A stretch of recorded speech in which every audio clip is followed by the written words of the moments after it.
When you consider that the lifting and cutting of solid rocks 5,000 years ago is claimed to have been done by just pure brute strength from hundreds of men to be true, then you are completely misled into a world of blatant lies or ignorance.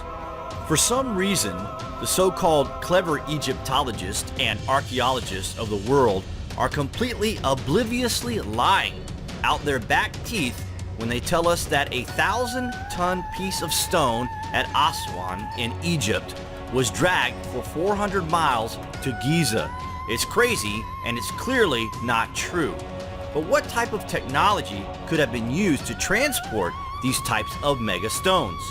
This is something that we have pondered over for years, and though we may never arrive at the truth within our lifetimes, we can at least consider that a type of high technology was used to transport these mega stones. This brings us to Miami in Florida. Throughout history, no one has really had any logical explanation of how the pyramids were built other than it was done by thousands of slaves over a 20-year period 5,000 years ago. That is utter nonsense. One man knew these secrets. His name was Edward Leedskalnin, and though he could be easily dismissed as being some madman with a claim for a brief piece of fame, it is simply not the case, and we're going to tell you why. Just wait till you hear this. On February 27, 1923, the Homestead Enterprise newspaper published a notice that E. Leedskalnin of California has purchased an acre of the R.L. Moser homestead and is planning to erect a home soon. Working alone and mostly at night, Leedskalnin eventually quarried and sculpted over 1,100 short tons of oolite limestone into architectural and engineering landmark that would later be known as the Coral Castle. Leedskalnin devised a means to single-handedly lift and maneuver blocks of coral weighing up to 30 tons each. What's that all about? The evidence for Coral Castle is on show for all of us to see. It is a stunning feat, even if it is amateurish compared to the pyramids or the Colossi. It is simply spectacular, especially at night. How did he do it? No one knows exactly how he did it, but he claimed to know the secrets of transporting and elevating more weights than is humanly possible for one man. He was able to quarry and construct an entire complex of monolithic blocks of coral in an arrangement that reflected his own unique character. He labored for 28 years to complete the work, which consisted of a total of 1,100 tons of rock. What was Leedskalnin's secret? Is it possible for a 5-foot-tall, 110-pound man to accomplish such a feat without knowing techniques that are uncommon to our contemporary understanding of physics and mechanics? Leedskalnin was a student of the universe. Within his castle walls, built of coral blocks weighing approximately 15 tons each, he had a 22-ton obelisk, a 22-ton moon block, a 23-ton Jupiter block, a Saturn block, a 9-ton gate, a rocking chair that weighed 3 tons, and numerous puzzles. A huge 30-ton block, which he considered to be his major achievement, he crowned with a gable-shaped rock. These personal accomplishments have astounded and surprised many engineers and technologists who compare them with those achieved by workers handling similar weights in industry today. For his miracles of construction engineering, Leedskalnin received attention not only from engineers and technologists, but from the U.S. government, who paid him a visit hoping to be enlightened. Leedskalnin received them gracefully, and they left none the wiser. When questioned about how he moved the blocks of coral, Ed would only reply that he understood the laws of weight and leverage well. On the ground level of the building where Leedskalnin resided, sometimes called the Tower, he constructed a room to house his tools. Within this room, there is a mysterious flywheel, which is constructed of concrete and magnets with a cloverleaf shape at the center. When holding a compass next to the wheel as it rotates, the compass also spins, indicating each U-shaped magnet was set opposite in polarity. Next to the wheel, there is a metal pole which enters the ground. There are many clues in the layout of Coral Castle itself, which indicate there must have been a celestial importance. The position of the Earth within the solar system almost seemed essential to lead scaling. The Polaris telescope, which is said to be 25 feet in height and weighing 20 tons, can be used to determine the location of the Earth in its orbit according to the position of the Polaris star within crosshairs. In order to observe Polaris, you would have to peer through a hole which is drilled through a block at about eye level. When looking through the hole, it aligns with a large hole at the top of a 25-foot block of limestone. The amount of the effort put into this elaborate device should indicate its importance. There are a couple of credible accounts of adults witnessing strange occurrences as Ed worked. The man whom Ed hired to move the stones with his truck stated that he had forgotten his lunchbox one morning and went back to the castle to get it.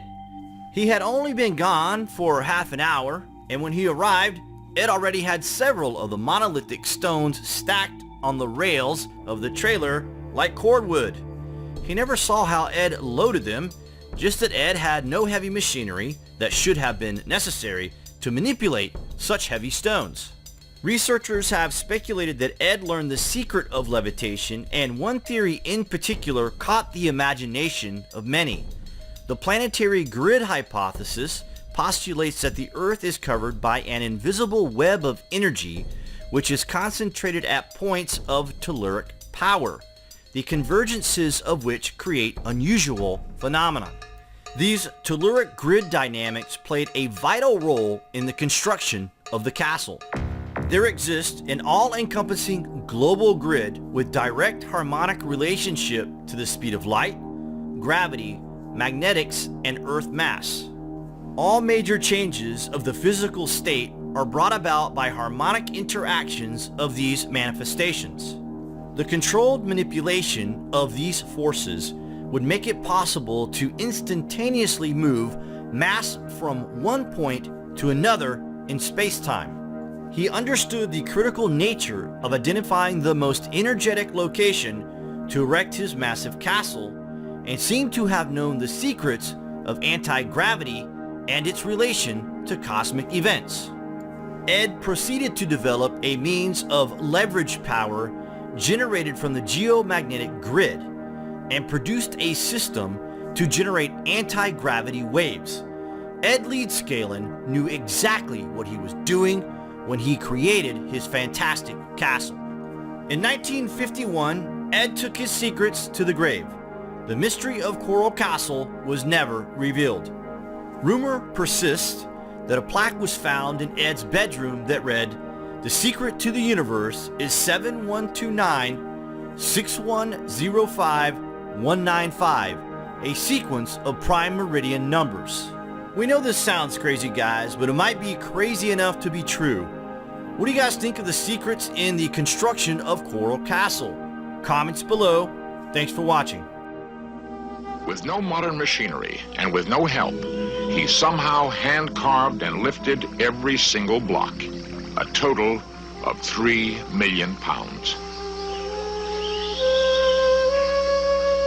Trying to catch him at work, the neighbors took to spying.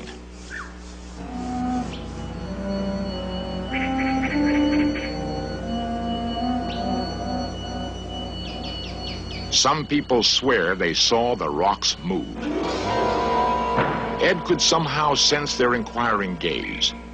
He would simply stop working and patiently wait until they gave up trying to discover his secrets. This block weighs 9 tons. It's just one piece of rock. See what you can do with one hand?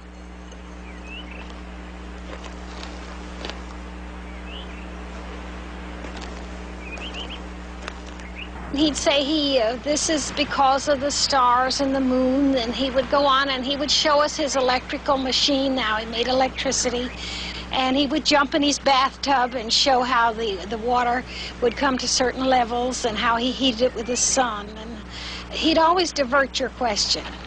As I say, a very gentle, kind person. He was, of course, highly intelligent. Many people thought he was a little cracked because he was smarter, I think, than they were, probably. His whole life and whole being was very frugal. Just sustained himself, I think, more or less. And some nights we'd come in the moonlight and sit and walk around in his park. And he would come out and tell us his story if he had a small audience. And he would go along in a very normal sort of a voice, and then we'd ask him why he did it. And they'd say, oh, well, someday my sweet 16 is coming, and he'd look up in the stars, and he would get very ethereal in his voice, and he just loved talking about his sweet 16. And he always spoke of her as sweet 16. She never grew any older. It's kind of nice. We asked the men at a rock quarry to try an experiment, to cut and lift a giant block of oolite. With diamond-tipped power saws, the cutting alone took several hours. The only way to break the block free, brute force.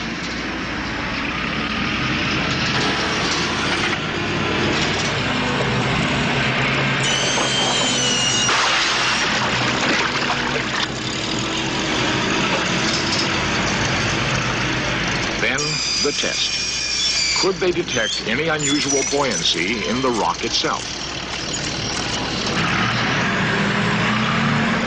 Using a 600 horsepower crane, could they lift the rock?